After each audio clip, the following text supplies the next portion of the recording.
The Indian diaspora is killing us. Okay, they are. Not literally. Not literally, but maybe in a good way, but killing us in terms of competition. Okay, people are traveling from India to all different countries all throughout the world, and they are more successful than the general population. That is true in almost all of the countries that they're in. Yes. And it's certainly true here in the United States. It is. So I'm going to give you a couple examples. Put up the graphic. It's Indians versus general population in the United States, just to give you an example of how much they're better in terms of education and employment. So the Indian diaspora in the U.S. is only 1%, except when it comes to graduate school population in the top universities in the United States, they make up 13% of the population. By the way, they're not even close to 1% of the population. They're less than 1%, and they have 13%. That's a giant number of the graduate students. In the United States, 67% of Indians have bachelor's degrees. Now compare that to 28% of the general population in the United States. Beating you with a whooping stick. The average household income for Indians is $90,000, whereas the average household income for the general population in the U.S. is $50,000. That is a giant, giant difference. Supposed to do, you take them out of the office and hit them with a stick a couple times. They will do. Okay. Now, look, we're giving you those numbers, one, because they're true, and it's a news story.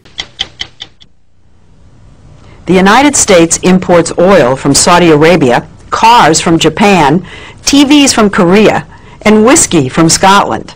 So what do we import from India? We import people. Really smart people. And as you're about to see, the smartest, most successful, most influential Indians who've migrated to the U.S. seem to share a common credential. They're graduates of the Indian Institute of Technology, better known as IIT. Made up of 7 campuses throughout India, IIT may be the most important university you've never heard of. This is IIT Bombay. Put Harvard, MIT, and Princeton together, and you begin to get an idea of the status of this school in India. You compute the capacity of the column. IIT is dedicated to producing world-class chemical, electrical, and computer engineers. And then you plug this back in, and you... With a curriculum that may be the most rigorous in the world, and by Indian standards, very well equipped. Getting here is the fervent dream of nearly every schoolboy. IITs probably are the hardest school in the world to get into. In the whole world. To the best of my knowledge. Vinod Khosla got into IIT about 30 years ago. After graduating, he came to the U.S., co-founded Sun Microsystems, and became one of Silicon Valley's most important venture capitalists. He's one of thousands of IIT graduates who've made it big in the U.S. How significant would you say the impact of IIT graduates has been on the American technology revolution? It's far greater than most people realize. Microsoft, Intel, PCs, Sun Microsystems, you name it. I can't imagine a major area where Indian IIT engineers haven't played a leading role. Leading role? A leading role. And of course, the American consumer and the American business, in the end, is the beneficiary of that. It isn't just high tech. The head of the giant consulting firm McKinsey & Company is an IIT grad. So is the vice chairman of Citigroup and the former CEO of U.S. Airways. Fortune 500 headhunters are always on the lookout for that IIT degree. They are favored over almost anybody else. If you're a WASP walking in for a job, you wouldn't have as much pre-assigned credibility as you do if you're an engineer from IIT. 90% of IIT students are male, and the young men we met in Bombay know they're hot commodities. The American companies love the kids from IIT. Thank goodness. That's what we work to. After I leave IIT Bombay, I hope to get a good job. So it can be a ticket to another way of life. Yes. Yeah. Definitely. And a ticket out of India. How many of you think that you're going to end up in the United States? For a while, I think all of us would be there. Maybe at some stage. At some stage. That's not the way it was supposed to be.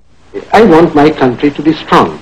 Nehru, India's first prime minister, created IIT 50 years ago, just after independence, to train the scientists and engineers he knew the nation would need. Imagined India would be supplying brain power to the whole world. Would you say that IIT graduates are India's most valuable export? Yes, undoubtedly. N. Ram, one of India's leading journalists, says that because the stakes are so high, a kid starts preparing early. Age 7, 8, 10. By the 10 you know whether you're made for it or not. This is the truth or not? And at least half of these 10-year-olds told us they think they're made for it. But just standing out in school won't be enough. Two valences to the other. At about 16, they enroll in a prep class where they're drilled for the IIT entrance exam. There are even pre-dawn tutoring classes. 4:30 to about 8, they're grilled and then they go to school. Regular school. Regular school. 4:30 to 8 a.m. Yes. Are you saying they do that every day? Yes, every day for that period. 2 Particularly years. 2 years. Classes 11 and 12, you do nothing but study. And parents hover and push and fret. I normally stay up all night and study for my exams. So during this preparation, my mother never used to let me prepare my own cup of tea. So if you stayed up all night, she stayed up all night to make your stay tea? up with me, yeah. After years of preparation, the day they and their families believe will make or break the future finally arrives. On the day of the exam, my dad, my mom, and my younger brother, they all accompanied me to the center. I said, okay, now you can leave. I'll come home on my own.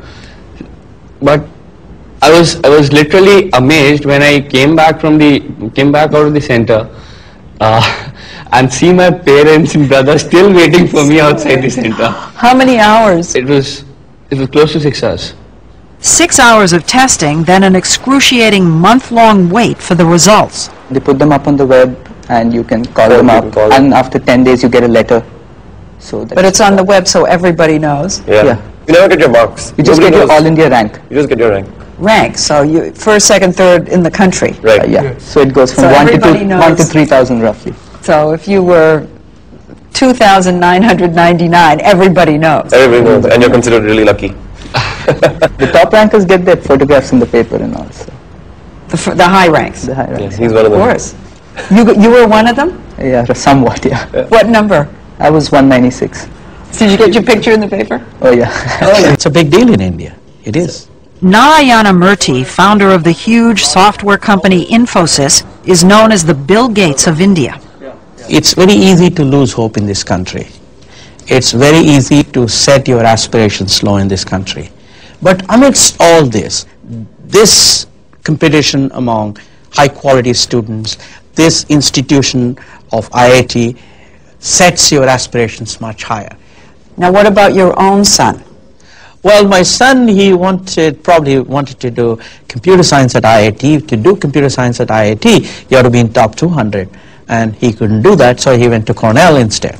Think about that for a minute. A kid from India using an Ivy League university as a safety school. That's how smart these guys are. I do know cases where students who couldn't get into computer science at IITs, they have gotten scholarship at MIT, at Princeton, at Caltech. Yes, sure.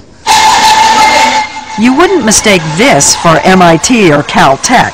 It's the final exam of metal fabrication class required for every IIT freshman. Call it shop class on steroids. Using just a saw and a file, students have to cut quarter-inch steel into an assigned shape, measured to the millimeter. It's an illustration of IIT's emphasis on engineering basics, precision, and discipline. Nobody majors in music at all. But in science and technology, IIT undergraduates leave their American counterparts in the dust. When I finished IIT Delhi and went to Carnegie Mellon for my master's, I thought I was cruising all the way through Carnegie Mellon because it was so easy relative to the education I had gotten at IIT Delhi. If you think of engineering students as nerds, not particularly bold or creative, IIT somehow breaks the mold. It turns computer geeks into risk takers and leaders. I'm wondering why so many IIT graduates are entrepreneurs. Why so many do start their own companies. I think it's because of the confidence. We are lucky enough to be told by people around us that we're good and that we have a bright future, and that gives us a lot of confidence. There's something else.